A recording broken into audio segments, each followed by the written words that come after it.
age falsification, forged documents, and as Nigerians are beginning to find out, outright muddling up of otherwise verifiable facts, and a pervasive culture of lies and deceit have gradually become the mainstay of contemporary Nigerian politics.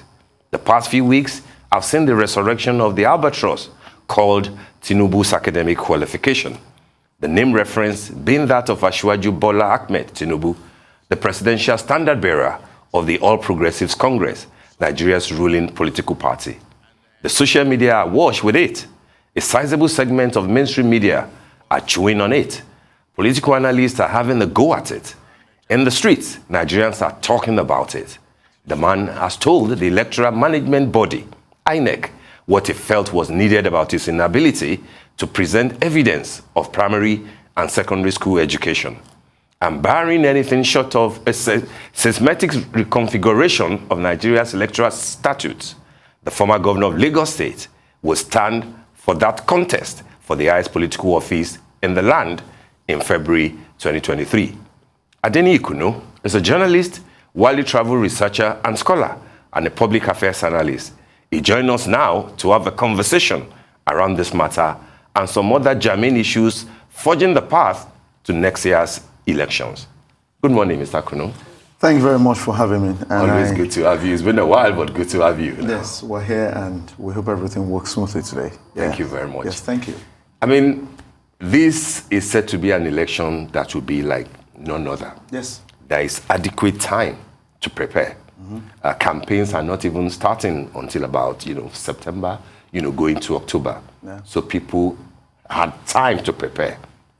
But then the question of preparedness seems to be foggy, in the manner in which practically all the major political parties are preparing, For the first time ever, we're hearing about placeholders. People who had time to choose who will run with them says, oh, you go first, and when we are ready, when I'm done consulting, we will have a substantive running mate, which by constitutional right ought to be, it's a joint ticket. What do you make of all this? APC, PDP, Labour, NMPP. Even up till now, we're still hearing of possible mergers between NMPP and Labour Party. Will Nigerians get the best deal out of all this? Well, in all of the conversations, I have not really heard where the people matter in all of this. It has always been about a party, an individual, the permutations, and they've not talked about how well to serve the people if any of them took office. It means, therefore, that the average Nigerian must be wary of that. Now, you talked about placeholders. According to what the newly signed Electoral Act has, if somebody is to be substituted for another, there are certain procedures. That's right. The first of that would be that the person willingly opts out.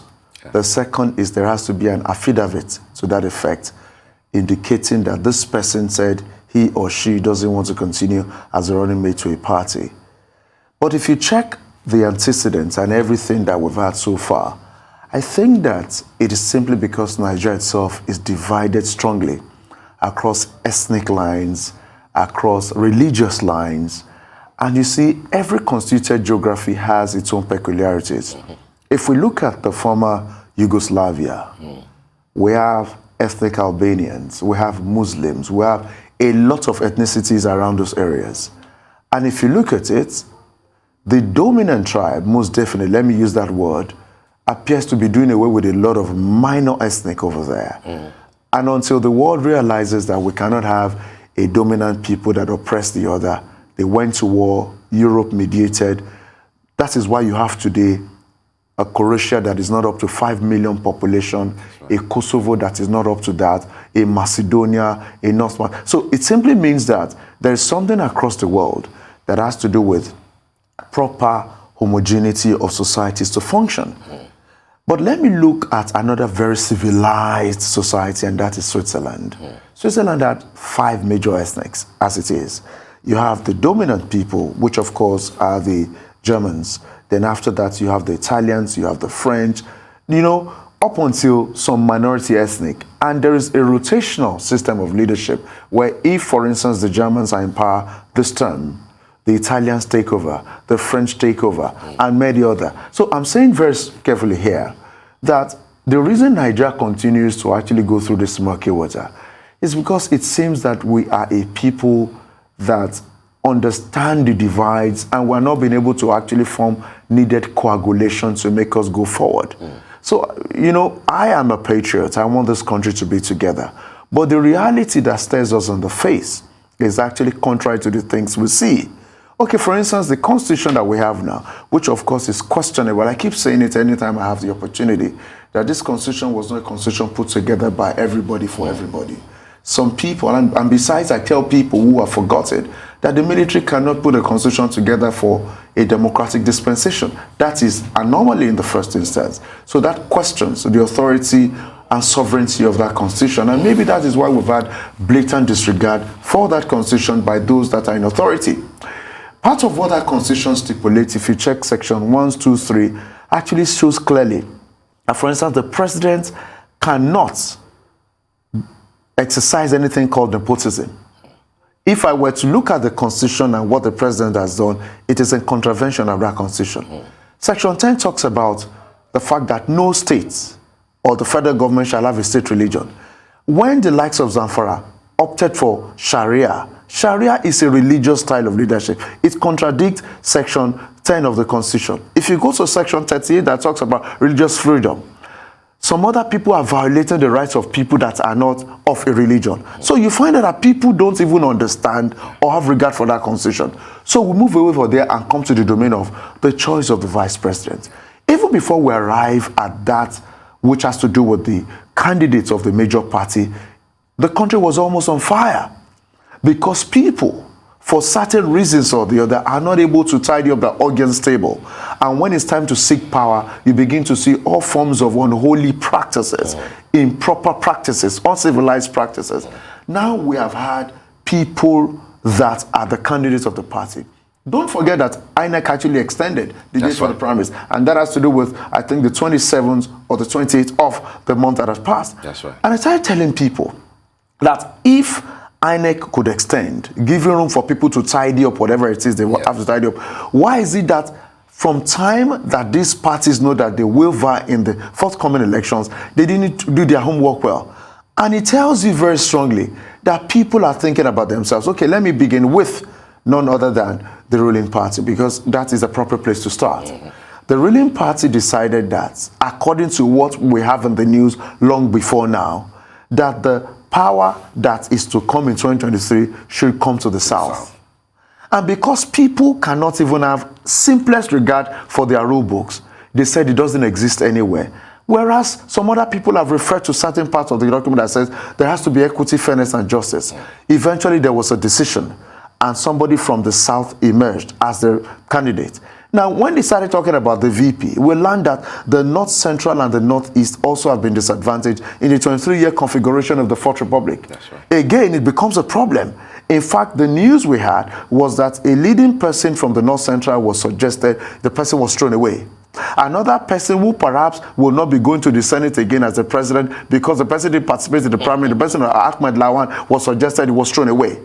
Now, if you even look at the person that is called the placeholder for the APC, it is shocking to everybody. Masari. You'd find out that somebody that appears, of course, he has been a party member, a committed one at that. Yes. But when we talk about the movers and shakers in the party, you'd have expected them to have chosen another person. Perhaps they felt somebody that is malleable enough should be there. Now we're switching. It won't create any problem when they need him to withdraw. But the reality again is, you never can say that somebody won't create a problem.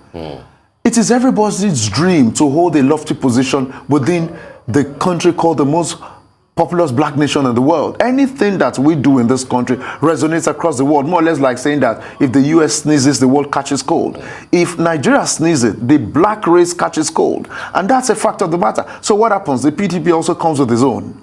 It's obvious in section 30 or section 3C of the PDP constitution that you cannot but have power move to the... It's evident there. Now, the party, in wanting to prove whatever it is they want to prove, decided to go back to the North. And if it goes back to... the argument is that they didn't produce the current president? No. I think it is baseless. It is very baseless. You can't tell us you didn't produce the current one. What is your business with the one that you didn't produce? The point is, if the party says it's not about if we didn't produce. I saw that portion of the PDP constitution. The party didn't say if we didn't produce somebody. It is if anybody who is there is from this region, you move to the south or you move to the north. But you see, these pre-verifications can actually be dealt with. But the parties refused it. Okay, look at the race now. A man came second. Some other people came third. You went ahead and chose somebody that did not even participate in the PDP presidential primaries. So if you check it, I think that if Nigerians were really at the core of the conversations about representative leadership, much of these separations, fisticuffs, reactions wouldn't come. But it is unfortunate that because it is about them first before others, and that is why we have all of this ruckus, across board. In light of these permutations that you've alluded to, let's deviate from the don'ts, because we're hearing a lot of that. Yeah. Let's look at the politics and actual strategy behind choosing running mates for the existing political parties here. What would you say the key considerations are actually expected to be? Okay. Let's look at what they should be doing. In the first place, I think that competence is very key. Let me refer to this administration. The president, for the greater part of his first term, had to attend to his health in the UK. And if you checked what his deputy or the vice president did when he was away, I remember very well that there were problems regarding cleaning up of the Ogoni area. And before that time, the Niger Delta militants were threatening that this was a key promise made. And it seems as if the president was foot dragging on that. When he went to attend to his health, the vice president was given a very royal reception, and he was able to mediate that. If you also check the lawlessness that happened at the House of the Federal Lawmakers Assembly, when the president was away, it was the vice president that stemmed the tide of that problem. So if you're talking about the choice of anybody that should deputize you, competence is first. But we also know that before you talk about competence, according to them, you have to look at the likelihood of ensuring that you secure your capacity to emerge as a person who holds office. So if you look at it, it's been said here time and again that in certain segments of the country, there's a voting pattern. It means, therefore, that if, for instance, you have a leading candidate who is of northern and maybe Muslim extraction, it is likely that people would actually have some sympathy towards that person so that they vote in that direction. But that, again, is actually a puncture in our ball of activities and politics here.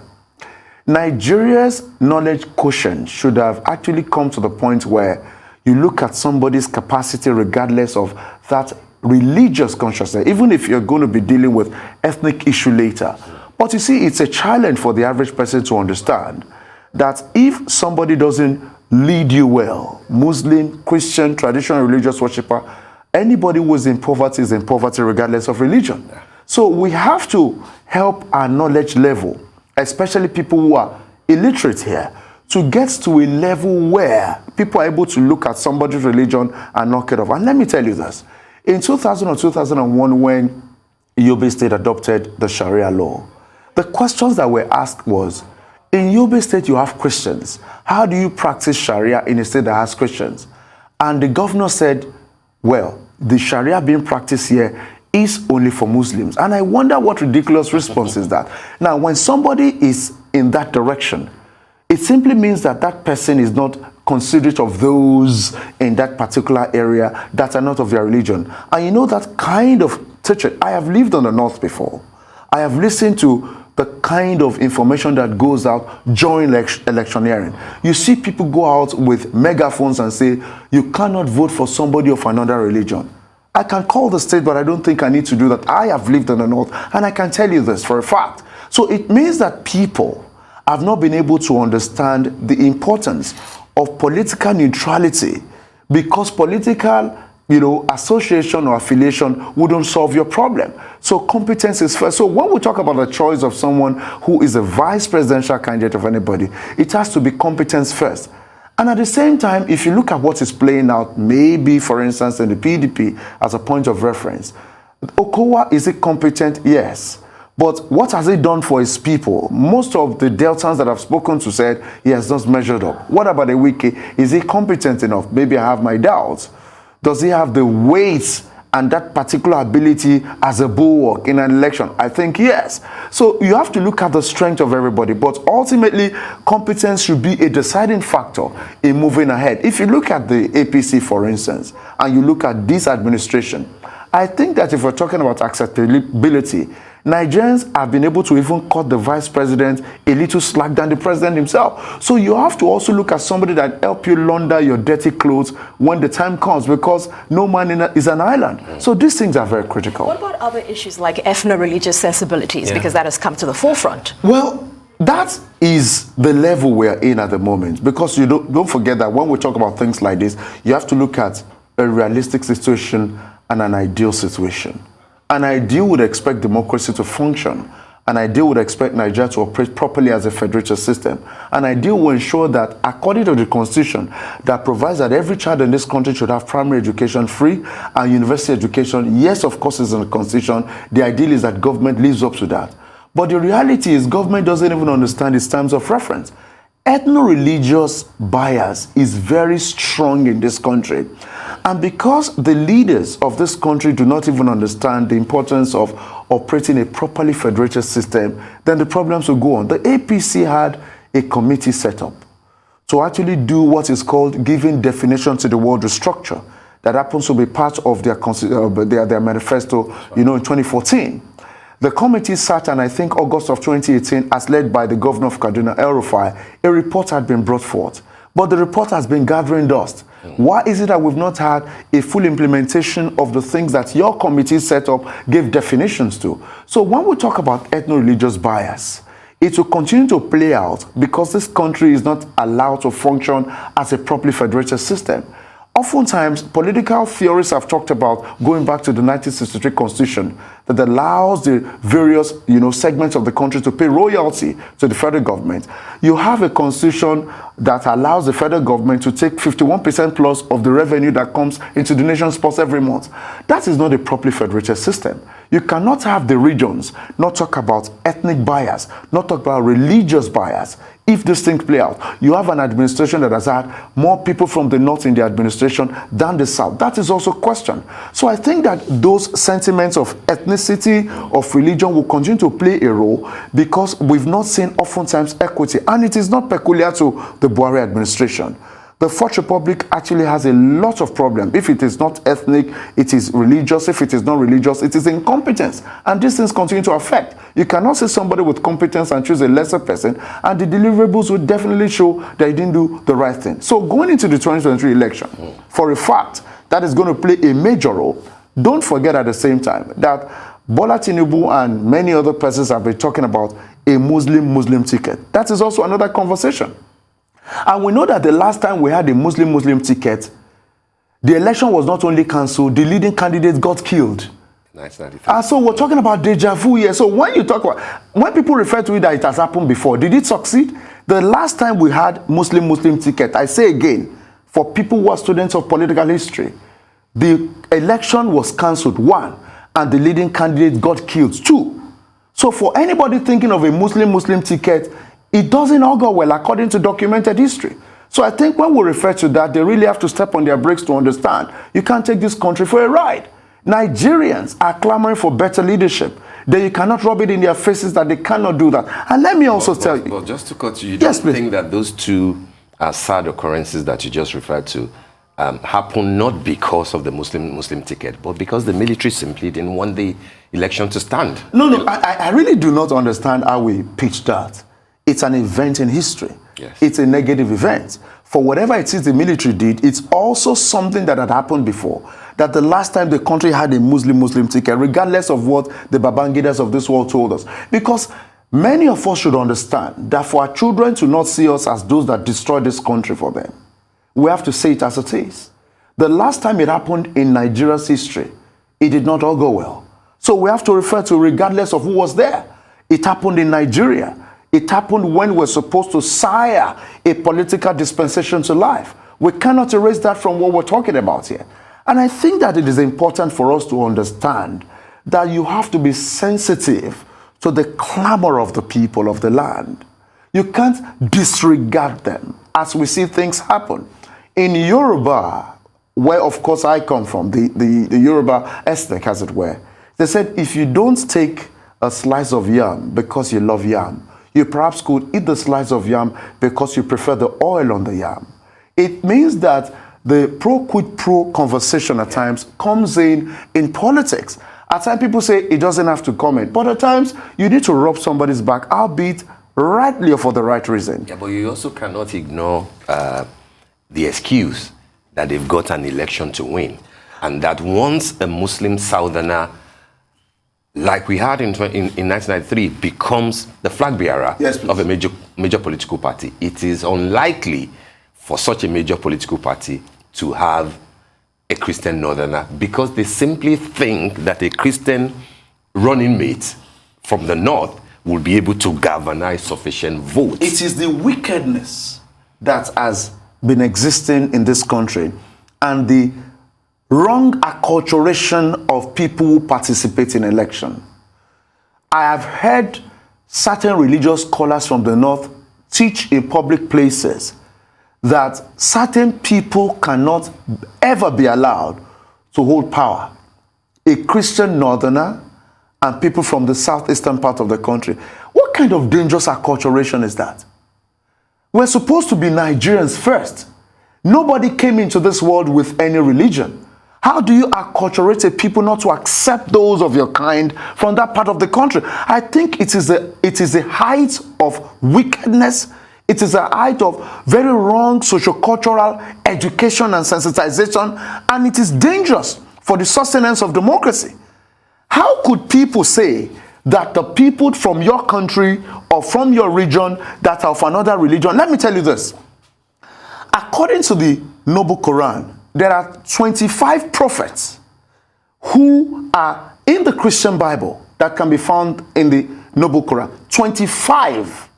Then apart from that, part of the teachings of the Quran tells you that you cannot even be a true Muslim if you first of all don't believe in the Noble Quran, you don't believe in the Torah, you don't believe in the gospel of Jesus Christ. There are 5. So I do not understand where these wrongly schooled characters come from. I have read documents that completely nullifies the poor erudition of certain sheikhs in the north. And I dare many people to come into this studio and sit with me to quote certain portions of the Noble Quran and tell me that is what it says. As a matter of fact, the Prophet Muhammad, peace be upon him, teaches. Because as of the era, he understood that the farthest from Mecca and Medina was China. He said that they should seek knowledge, even with their daughters. So when you see Nigeria's north keep women uneducated, keep children out of school, I challenge anybody, the best of Islamic scholars, to sit in this studio and refer to any portion of the Quran that contradicts what I'm saying this morning, and I'll take him to the cleaners. They are destroying this country because of selfishness, because some people think that they are superior. You ain't goddamn superior to nobody if you don't follow the Noble Quran. The reality was, even the Prophet, peace be upon him, at some point, that is why when you even kill, I wonder where they get that from.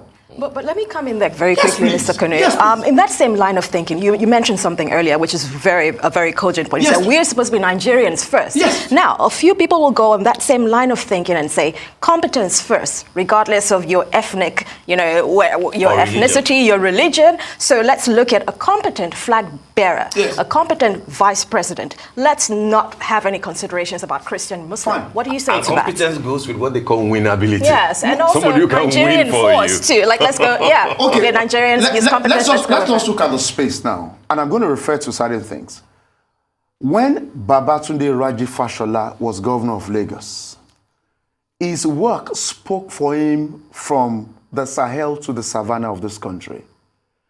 Even northerners knew that this man, at times I even forget where Fashola is from. Although Fashola is married to a Christian Catholic. His wife is Christian, the wife is Catholic. That's Fashola. That's correct. So if you're talking about Babatunde Fashola, you're talking competence. Across this country, you can't take that away. Let me refer to another thing. During the first time of the president, it was Minister for Works, Housing, and Power. When they had to start the second tenure of the president, they took the Ministry of Power from him. They sacked the person that was there, replaced him, and the nation is in more darkness. They thought Fashola was not capable of handling that. The former person that was there that got sacked before they brought in another person that has been giving us 2,000 megawatts was going to his village to do what I don't understand. What I'm saying here is you have people in this country that are Nigerians that immediately you mention their name, nobody even thinks about whether they are Muslims or Christians because they've worked very hard. That's correct. You have an Akinwumi Adesina that is at the Africa Development Bank. The reality is we have hordes of people with capacity.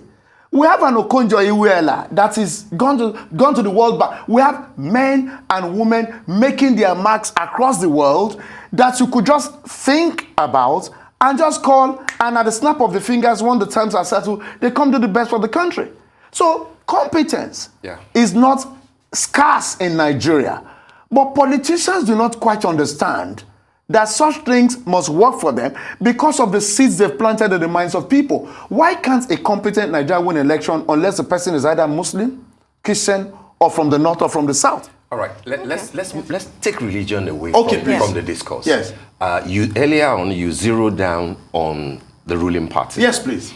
The ruling party has a candidate now, Asiwaju Bola Ahmed Tinubu, and without so much argument, of course, he will be one of the frontliners, undoubtedly. He has picked his running, his placeholder running mate. You see, it's even confusing. However, there are issues as per their credentials and what they have declared to INEC, which was part of what we, read out. How do you think that Nigerians should deal with this? Because yes, the argument from the camp of Asiwaju, and if you like APC, is to say that the issue, as it concerns Asiwaju, has been dealt with by the Supreme Court, and that he didn't perjure.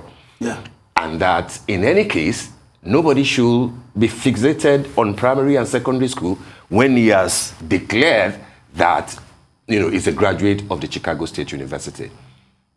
The running mate placeholder also says that, I can't find my documents, my credentials anymore. And people say it doesn't matter because he won't be the substantive running mate anyway. What does this tell you? How should people take this? Is it an integrity question? Is it about credibility? Is it about the fact that, INEC already has the prerogative to say that if you're educated, and we can see it in you that you speak English, you're educated, you've been governor, it really shouldn't matter.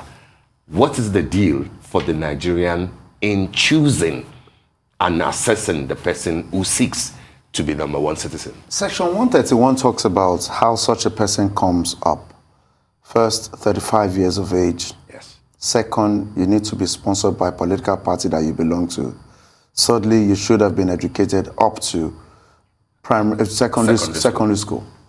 In the first place, it is the most iniquitous prerequisite for becoming the vice presidential candidate or the substantive vice president of a country and the president too is the same requirement. Okay, just within this context, sir. Okay. You'd find out that I will be expected to go through the rigors of a 4 to 6 year university education to hold an average job that at least can pay my fares, even if it is not a livable wage. But the president or the vice president that presides over my life will only need to get a lesser qualification to get. I think it is the height of evil against the Nigerian citizen expected to get a level of education that is superior to anybody. And that is why I said that this constitution must be dipped where there is fire, burnt, and people actually rewrite it. It is wicked, it is evil. But having said that, it's a fusion of lack of integrity. And it's going to call to question the issue of trust that we should have. Because it took the courts to settle the issue of his superior, as it were, in the person of Asiwaju Bola Ahmed Tinubu. And it is going to take probably courts again to resolve the issue of somebody's document. I know the schools I attended, Estate Baptist Primary School, Surulere, Government College, Surulere. I attended Lagos State University for my postgraduate degrees, University of Lagos. I know I've attended conferences. I know the places I've been to, and I know the document. I'm from Lagos. I know you probably have pictures with your old most. I schoolmates have too. I have pictures. I have pictures at school. I was a national. Deputy national president of students of English and literature in Nigeria. I have proof. Everything that I've got. I have documents, social. And I think it is irresponsible of people that want to take charge of this country to not know how to keep their documents. I think that is something you earned, sweating to earn it. Then telling us suddenly that you don't have, and if you look at it, let's say this very clearly. The president never had an O-level. His O-level was presented to him, I think, prior to the 2019 election. It calls to question. Let us not say who's odds. At times when people are on air, I'm not coloring anything. If you take a leadership position, you have to try and stay clean. We have lots of baggage around them. Then the list of qualification, you can't find it. What kind of responsible human being will tell us that it was lost? The SY Chief Justice of Nigeria, Justice Tanko Muhammad, also leveraged affidavit. He said he lost his O-level. What is wrong with these characters? I can't get a job using an affidavit that I can't find my O-level. I can't get a job anywhere. I can't get an admission using an affidavit to any Nigerian university. I can't in government. Whereas the person who is there will go to the same court and they will give the person court papers that it was lost in it. But me, the electorate, cannot have such a opportunity. You see, there's a problem here.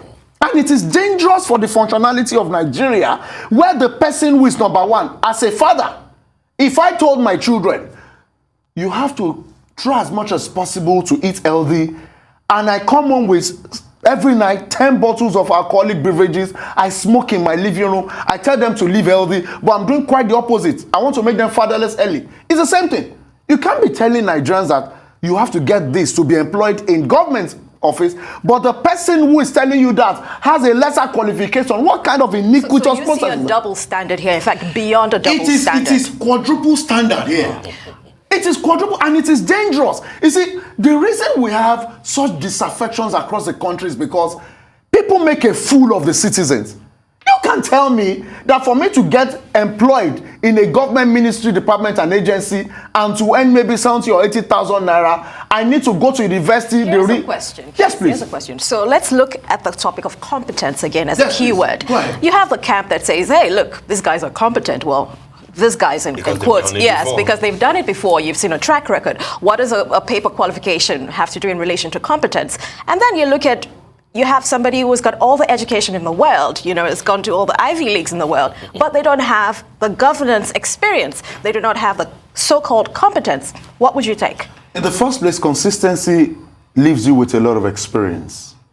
If you've gone abroad, you've lived abroad, not just go to your hotel room and come outside. No. If you have mingled, you've lived, you'd find out that their system, let me go to the US for instance, is structured in such a way that there are certain things you do on the job, you're taking to the practicals of it. Mm-hmm. And over time, you become very capable.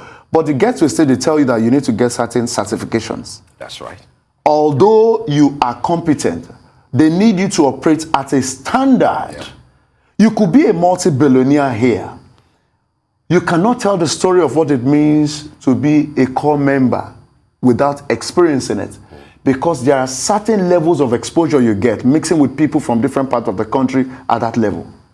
Money doesn't make you have it, but because you were there, you could have certain capacities, but your lack of university education will not provide you the array of knowledge you need. Having mixed with people, one of the things we don't quite get is education may not be about the certificate you eventually earn. It is about the pool of characters that you meet. And now you are able to get experience from being disappointed, from being encouraged, from being nudged to act well, from being irresponsible. You find out that you become better, making mistakes, doing the right thing. That is why when people talk about those who are very, very educated, but they are not competent politically, you have to understand what is the structure we operate. We have too many anomalous structures that wouldn't allow people that are very competent to even function where they find themselves. A Magnus Kpako was brought into this country by President Olusegun Obasanjo to shore up. If you're talking about the keke napep of these days, it was Magnus Kpako. That's right. Schooled abroad, a very brilliant mind.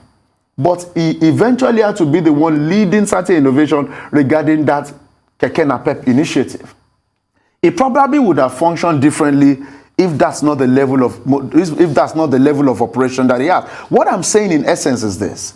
When you find a country that has structures put in place, you have people that have capacities. I think it was 8 years ago, a particular man from the United States, that school there in Nigerian, was brought to the University of Jos. Yeah. They realized he was doing very fantastically, and they said, come and use your know-how to help build this country. And he came. When he came, he was left in that office. They gave him all the assurances. They were paying him what they agreed. But they promised that they were going to equip him, do all that, so that he can actually make his expertise function. They left him there. The man had to go back because he felt, these guys are going to render me useless. I'm not about the money. I'm about being able to add value here. So when you talk about people who say they cannot do it, I dare tell them, you can't say that. Because don't forget that every administration that has functioned because of the capacity of people. Let me tell you, the glories of Lagos that appears to be ebbing off under this administration, because I think Governor Babajide Sanwo-Olu really, maybe it was the COVID, maybe all of that, has not done much for Lagos since he came into office. Maybe if he gets a second time in office, he could be able to do something. But if you check the fasholas of this world, the glory that Tinubu is laying claim to was because of the capacity and the doggedness of a fashola. If you look at an Ambode, let me tell you, when Ambode got to office, first 2 years, he made sense of all the madness in Lagos. If you know the money lost to traffic problems, if you're able to quantify it, you know that Ambode, first of all, helped Lagos, especially if you travel across the Atlantic Ocean from the island to the mainland in Yanoworo, was notorious for making lives miserable. And many other places in Lagos. What did he do? He dealt with it in such a way that he was able to ensure that there is sanity in terms of... So you're talking about people that came from the same Bola Tinubu to Fashola to Ambode, and the capacities they put. So it's not about him alone. He could well have supported them to office and they become very useless.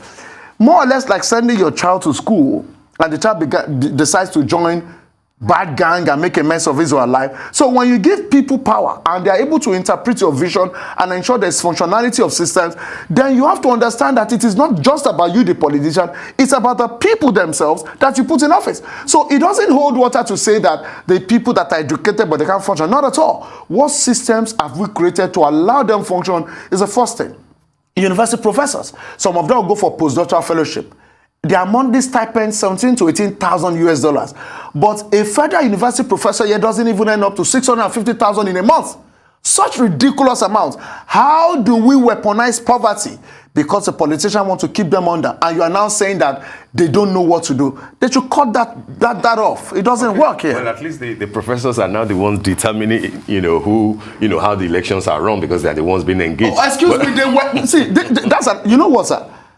They weaponized poverty and decided that, well, there's a level of integrity with them. Let us strengthen them financially and just let them participate to give it some kind of credibility. That doesn't mean they're empowering them. In the first place, how many professors do we have participating in major elections as returning officers abroad? In the UK, how many professors do we have? They have their primary constituency. They have it. So let us not celebrate the fact that professors are the one participating in collating elections and giving results. Not at all. If the professor was empowered as he or she should have been empowered, they don't have business in election. Because we need more research grants for them to make universities function. Before we let you go, that leads me to your assessment of the preparedness of INEC. Yes, please. Ekiti, the last Ekiti election has shown that INEC does not have the answer to the question of voter buying. Okay. Osun election is almost here. Arise TV had a brilliant interview with the Chief of Defense Staff, where security concerns and what he thinks that the federal government and the military apparatus will do. Yes. However, we have also had two Nigerians, Dr. Afe Babalola, SAN, and Chris Okotie proposed the idea of an interim government because of the uncertainties, that are there as we move towards the 2023 election. How do you, in few minutes, assess the preparedness of INEC and the security machinery of this country towards the election? According to how INEC does its work during election, INEC is the body that will propose to the security operatives where they want them and how they function. Okay. So you cannot deploy police officers that come to a particular place and just want... No, INEC tells them what A, what B, what C, what D, that is where we need police officers. The security is okay in Ward F. Lagos has 245 polling units. 245 usually with different numbers of people that will be participating in the election because this is a constituency. I must say here that it's going to be an arduous task for INEC. It is always easy to deploy 20,000, 30,000 police officers to staggered election areas. For instance, Osun will come this month in about 2 weeks' time. That's right. INEC could find it easy to deploy 30,000. But when we're talking about a country where you have about 400,000, 450,000 strong police officers and all that, it may not even be possible to be generous that way. It therefore means that the country must do a lot by sensitizing its citizens and appearing to be very, very interested in their well-being, or else we're going to have a higher repeat of voter buying, such as we saw in the Ekiti elections. Then we're going to have voter apathy, as we've always seen. So INEC has its own role. The National Orientation Agency, as led by Dr. Garba Abari, that to me has not lived up to par, has its own work. The same thing with Dr. Mike Omeri, his predecessor, who was very inactive until the election cycle came came on. So I think that for INEC may not be prepared in terms of, INEC cannot even guarantee security. The everyday lives of the people have actually shown that this country is poorly secured. And that is why we say that before 2023, the country must be willing to deal ruthlessly with the enemies of state. The United Arab Emirates gave you 400 people that are helping to launder money. You are putting ice cream and ketchup on their heads and giving them, you are not talking about it. So government itself appears to be condoning the wickedness of people against Nigerians. Government has to demonstrate that it is ready to deal ruthlessly with the enemies of state. And if you look at it, anytime we find kidnappers then in the south, the governors lead to the kidnappers then, and they either kill them or actually arrest them.